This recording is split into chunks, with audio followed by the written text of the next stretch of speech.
This is happening all over the world. Yeah. And we're spiraling into this nightmare, and culture is leading. I can't say. Well, let me ask you: is culture leading the way, or are we following? Or are we leading?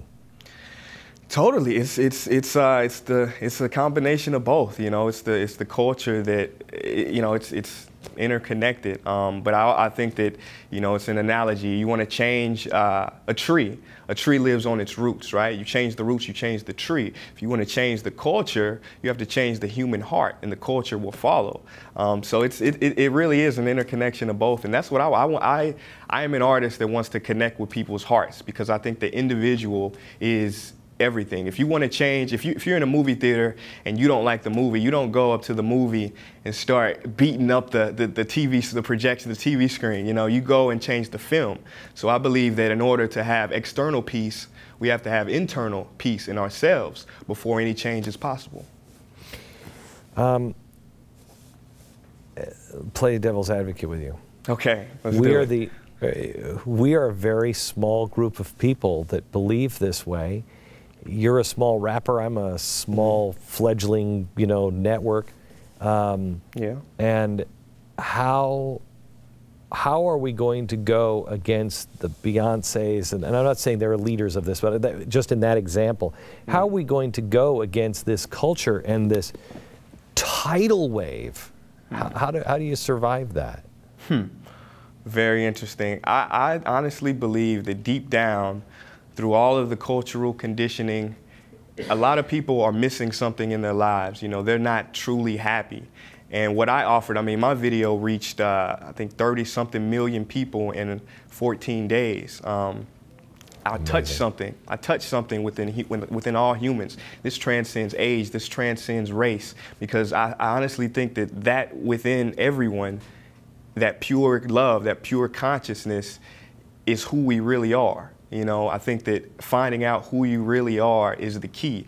And I just offered that. You know, I didn't want to necessarily reach that many people. I just threw that video out, and it touched so many people. And I know marketers and Jay-Z would love to have that many hits on some of his. And I'm just a guy in North St. Louis, you know, putting out random videos with my videographer, Brandon Sloan, and that's what happened. So I think that I touched something. And when you show people that pure love, that pure compassion, they will gravitate towards it. And I always say, you know, when you compete with no one can compete with you. I'm not trying to go against Jay-Z or Beyonce. I can only do what I can here and now while I'm here.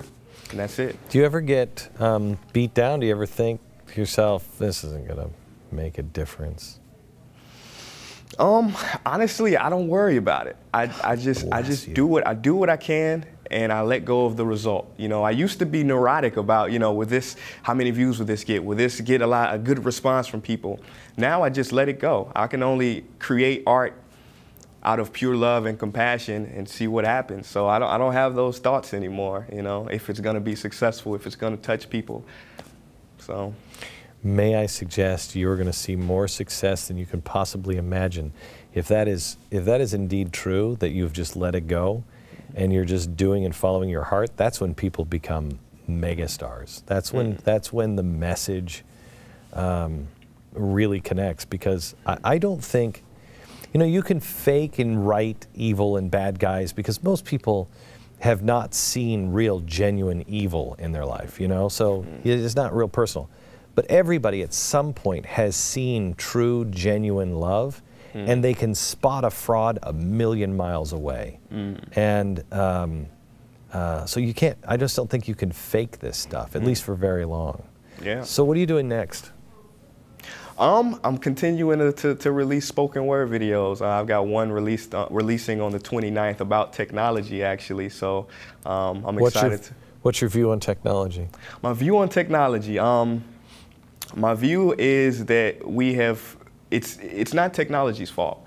It's our fault. At the end of the day, you know, I talk about the loss of connectivity with humans and things like that, but at the end of the day, it's about our relationship with technology that is the problem. It all comes back to ourselves, you know. It all comes back to how we live, how we react, and are we going to live our lives outwardly, or are we going to live an inward existence? Because I believe the inward existence is the most fulfilling. So I have to tell you, yeah. I don't know how you vote. I don't know if you even know who I am, or you hate me, like me. I don't know. But you, I love you. I love you.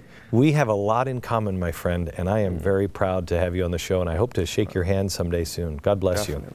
Thank you so much for having me. God bless you too. Thank you.